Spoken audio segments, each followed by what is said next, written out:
Ajajaan waraana bilisummaa Oromoo Marroo Dirribaa ammatti afeerraan marii karaa nagaa nuuf taasifame hin jiru jedhe. Turtiin waliin taasifne irratti waliigaltee TPF waliin galan maalirra jira? Komii ajjecha namoota nagaa irratti raawwatu jedhamee fi kaan irrattis gaafadhee jira. Erga TPLF Tigraayitti deebi'ee maalitti jirtu jechuun eegala. Qabsoon bilisummaa Oromoo warra TPLF irrattis hidhatee hin beeku, isaanittis hidhatee galman gahu. Kanaan dura warra TPLF iyyuu dabalatee qabsoo irratti gaggeessaa turre qabsoo hangafaati. Ofii waa uume hojjechuutti jira. Waan uumametti immoo akka qabsaatti dhimma bahuus danda'eera. Qabsoon imala gara Finfinnee eegalle hin dhaabbanne carraa uumametti dhimma bahee waraanni bilisummaa Oromoo waan argachuu qabuu fi qabsoo sadarkaa biraatti ceesisuu malu sanarratti hojjetee itti milkaa'eera. Har'aa sa'aatiin ani sitti haasa'utti lolli naannoo Finfinnee meettaa roobii kaasee shukutee naannoo Amboo, Finfinnee, Jibaat, Maccaa karaa ammayya walisoo waraanni bilisummaa Oromoo lolarra jira jechuudha. Waliigalteen TPLF waliin gootanii turtanii itti fufee jira moo erga isaan duubatti deebi'anii dhaabbatee jira? Waliigalteenii dhaabboleenii qabsoo karaa hidhannoo gaggeessanii taasisanii duuba deebi'uu TPLF'n wal qabatee duubatti hin deebine akkuma jirutti jira. Waliigalteen waraanaa odeessaa bakkuma isaati jira. Wanti diigameeru hin jiru. Waraanni keessan iddoo qabatanii jiran tokko keessatti immoo yakki gaggeeffamaa jira.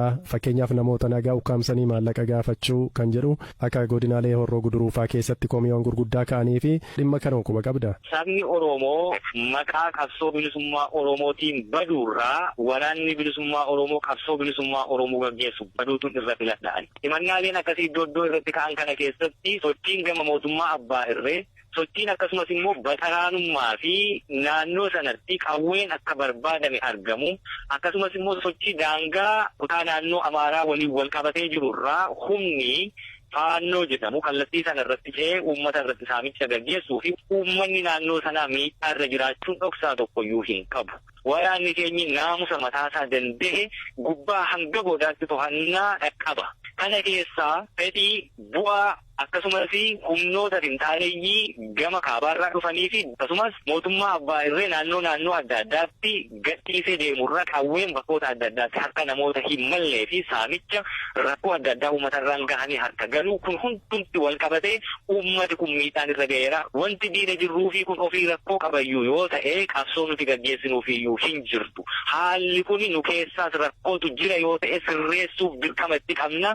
Dirqama kanammoo yeroo dhiyootti uummata waliin taane nu keessa jira yoo ta'e eeruu uummati nuu kennutu jira yoo ta'e of keessaati qulqulleeffanna. Mootummaan Itoophiyaa marii biyyaalessaa gaggeessuuf qophiitti akka jiru ibsee jira.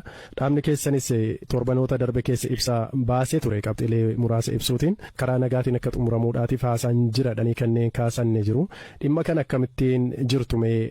Lolli kan gaggeeffamu nagaa karaa nagaa argachuu dadhabne karaa lolaa deebifachuuf. Xumurri hundee lola kanaaf nagaa fida saba keenyaa fi nagaa waaraa jenneetu kan nuti lolatti jiru. Nagaa waaraan sabni keenyi barbaadu osoo hin wal loliini karuma nagaa taa'anii barcuma irratti dubbatan irratti wal ga'anii yoo dubbatanii furama ta'ee waraanni bilisummaa Oromoo kaleessas kanuma dubbataa har'as sanaaf qophii ejjennaa nagaaf qabu hin jijjiiru. Affeerraan kan akkasiiti ofiishaalii karaa nuu dhiyaate hin qabu. Nutis affeerraa akkasii keessatti ofiishaalii nama kaa'annee kan hirmaataa jirru hin jiru. Yoo jiraatee fi yoo waamichi karaa nagaa nuu kataasifamu ta'ee fi international sanctioned bifa ta'ee fi observed bifa ta'eeni loogiin tokko yoo osoo jiraatiin namni dhimma rakkoosaa saba bakka bu'ee fi kanaaf hin dhufe kanaaf hin lolaa jira hundumtuu bakka taajabdoonni taa'anii waan kana xumuruun danda'amutti yoo nu dhiyaate irraa hirmaachuuf qophii. Silaa nagaan kan inni barbaachisu warra qawwee waliif fudhatee wal lolaa gidduu yoo dubbatame nagaan bu'a.